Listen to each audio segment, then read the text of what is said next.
High guys, welcome back to my channel Gungun's World. তো চলে এসেছি তোমাদের জন্য একটা নতুন ভিডিও নিয়ে।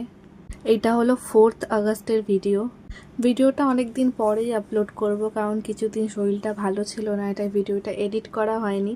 তাই এবার ভাবলাম যে না, এডিট করে পোস্ট করতেই হবে, তোমাদের সাথে তো নিজের লাইফটাকে শেয়ার করতেই হবে যে আমরা কী করছি।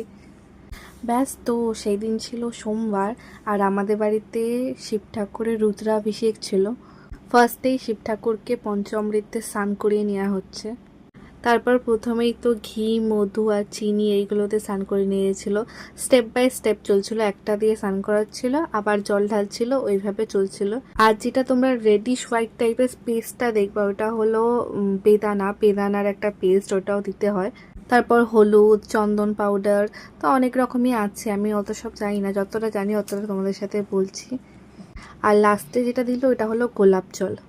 রুদ্রাভিষেক চলছিল, তাই ওইগুলো সব করার পর আমরা শিব ঠাকুরের মাথায় দুধ ঢেলে নিচ্ছি।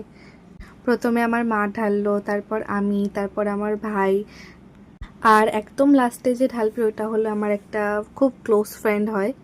তো সবাই মিলে শিব ঠাকুরকে দুধ ঢেলে সুন্দর করে দুধের স্নান করিয়ে তারপর আমরা শিব ঠাকুরকে ফুল দিয়ে সাজাবো, শিব ঠাকুরের সাজুগুজু করাবো।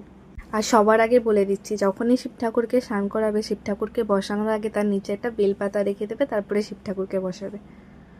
এই যে হয়ে গেছে, এবার আমার মা শিব ঠাকুরকে সুন্দর করে সাজিয়ে নিচ্ছে সব রকমের ফুল দিয়ে, আকন্দ ফুল আর অনেক কিছুই আছে, সব কিছুর নাম তো আমি জানি না, তো তোমরা ভিডিওতেই দেখে নাও, ভিডিও দেখেই বুঝে নাও।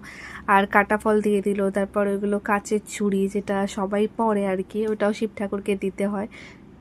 তারপর 5 রকমের 5টা ফল দেওয়ার পর বেলপাতা দিতে হয়।